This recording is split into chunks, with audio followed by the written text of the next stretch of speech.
Hello friend, जय श्री राधे राधे। आप सब कैसे हैं? आशा करते हैं हम आप स्वस्थ होंगे, मस्त होंगे। फ्रेंड, तो आप सभी का अपने चैनल कान्हा की दीवानी में स्वागत करते हैं। आज हम आपको प्रदोष व्रत कथा का श्रवण कराएंगे, जिससे आपके सभी दुख दूर हो जाएंगे और कई 100 गायों के दान के बराबर फल प्राप्त होता है इस कथा को सुनने से। तो आप सभी अवश्य गुरु प्रदोष व्रत के दिन आप ये कथा अवश्य सुने। तो त्रयोदशी तिथि में सायंकाल को प्रदोष काल कहा जाता है। प्रदोष व्रत को मंगलाकारी एवं शिव की कृपा दिलाने वाला माना गया है। गुरु प्रदोष त्रयोदशी व्रत करने वाले को 100 गाय दान करने का फल प्राप्त होता है तथा यह सभी प्रकार के कष्ट और पापों को नष्ट करता है। इस व्रत की कथा श्रवण करने से यानी सुनने से ऐश्वर्य और विजय का शुभ वरदान मिलता है।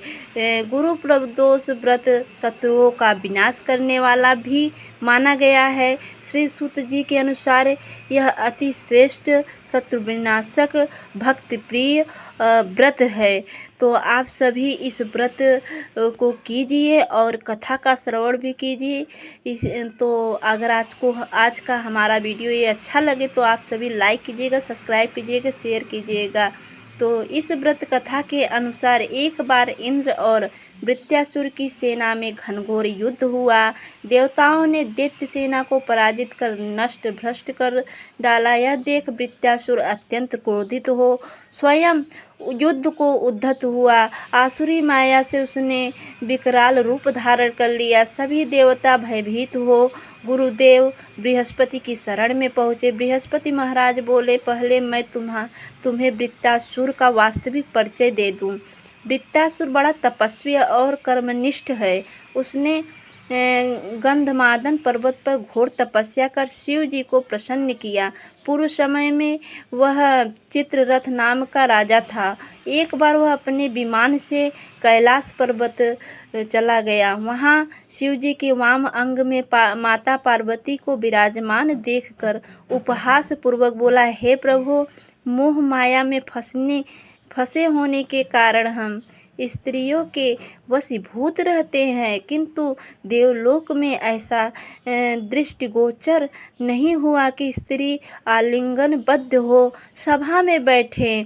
चित्ररथ के यह वचन सुन सर्वव्यापी शिव शंकर हंसकर बोले, हे राजन, मेरा व्यवहारिक दृष्टिकोण पृथक है। मैंने मृत्युदाता कालकूट महाविष का पान किया है, फिर भी तुम साधारण जन की भांति मेरा उपहास उड़ाते हो।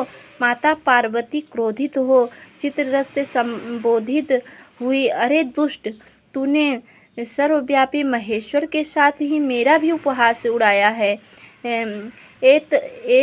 मैं तुझे वह शिक्षा दूंगी कि तू ऐसे संतों के उपहास का दुस्साहस नहीं करेगा। अब तू दैत्य स्वरूप धारण कर विमान से नीचे गिर, मैं तुझे शाप देती हूँ।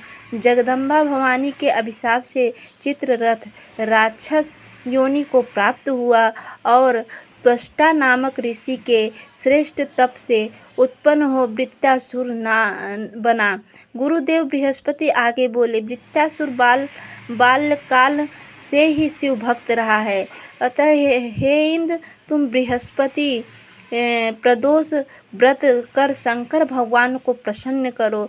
देवराज ने गुरुदेव की आज्ञा का पालन कर बृहस्पति प्रदोष व्रत किया।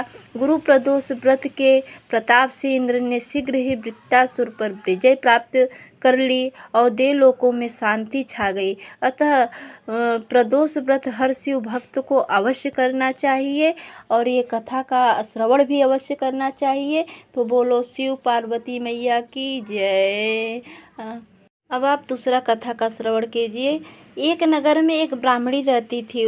उसके पति का स्वर्गवास हो गया था। उसका अब कोई सहारा नहीं था, इसलिए वह सुबह होते ही वह अपने पुत्र के साथ भीख मांगने निकल पड़ती थी। वह खुद का और अपने पुत्र का पेट पालती थी। एक दिन ब्राह्मणी घर लौट रही थी तो उसे एक लड़का घायल अवस्था में कराहता हुआ मिला। ब्राह्मणी दयावश उसे अपने घर ले आई। वह लड़का विदर्भ का राजकुमार था। शत्रु सैनिकों ने उसे राज्य पर आक्रमण कर उसके पिता को बंदी बना लिया था और राज्य पर नियंत्रण कर लिया था, इसलिए वह मारा मारा फिर रहा था। राजकुमार ब्राह्मण पुत्र के साथ ब्राह्मणी के घर रहने लगा। एक दिन असुमति नाम का एक गंधर्व कन्या ने राजकुमार को देखा तो वह उस पर मोहित हो गई। अगले दिन असुमति अपने माता पिता को राजकुमार से मिलाने लाई। उन्हें भी राजकुमार पसंद आ गया। कुछ दिनों बाद असुमति के माता पिता को शंकर भगवान ने स्वप्न में आदेश दिया कि राजकुमार अंशुमत का विवाह कर दिया जाए। वैसा ही किया गया। ब्राह्मणी प्रदोष व्रत करने के साथ ही भगवान शिव शंकर की पूजा पाठ किया करती थी। प्रदोष व्रत के प्रभाव गंधर्व राज की सेना की सहायता से राजकुमार ने विदर्भ से शत्रुओं को खदेड़ दिया और पिता के साथ फिर से सुखपूर्वक रहने लगा। राजकुमार ने ब्राह्मण पुत्र को अपना प्रधानमंत्री बनाया। मान्यता है कि जैसे ब्राह्मणी के प्रदोष व्रत के प्रभाव से दिन बदले, वैसे ही भगवान शंकर अपने भक्तों के दिन फेरते हैं। तो आप सभी को व्रत अवश्य करना चाहिए प्रदोष का, जिससे आपके घर में धन, क्योंकि प्रदोष का व्रत धन का भी कारक है और जिनको संतान नहीं है तो संतान के भी कारक होता है प्रदोष का व्रत। तो आप सभी को प्रदोष का व्रत अवश्य करना चाहिए। प्रदोष का व्रत इस बार अगर गुरुवार को पड़ रहा है तो गुरु प्रदोष कहलाता है। तो गुरुवार के दिन अगर आप गुरु प्रदोष रखते हैं तो आपके गुरु मजबूत होते हैं। तो आप सभी अवश्य ही गुरु प्रदोष का व्रत कीजिए और शिव मंदिर हो पास में तो आप जाकर वहाँ पे दीप कीजिए, दीप दिखाइए शिव जी माता पार्वती को और अच्छे से पूजा पाठ आराधना वंदना अर्चना कीजिए। तो आपका जो भी कष्ट होगा भगवान शिव और माता पार्वती अवश्य दूर करेंगे।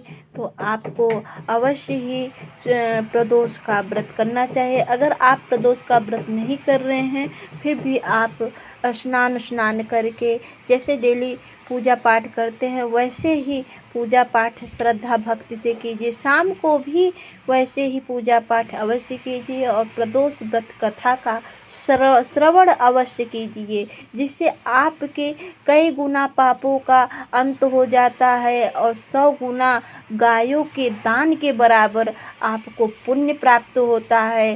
धन संपत्ति संतान जो भी कुछ कष्ट है आपका दूर होता है। तो आप सभी अवश्य ही आज के दिन गुरु व्रत प्रदोष व्रत कीजिए। तो जय श्री राधे राधे। अगर आपको हमारा ये वीडियो अच्छा लगे तो लाइक कीजिएगा, सब्सक्राइब कीजिएगा, शेयर कीजिएगा फ्रेंड।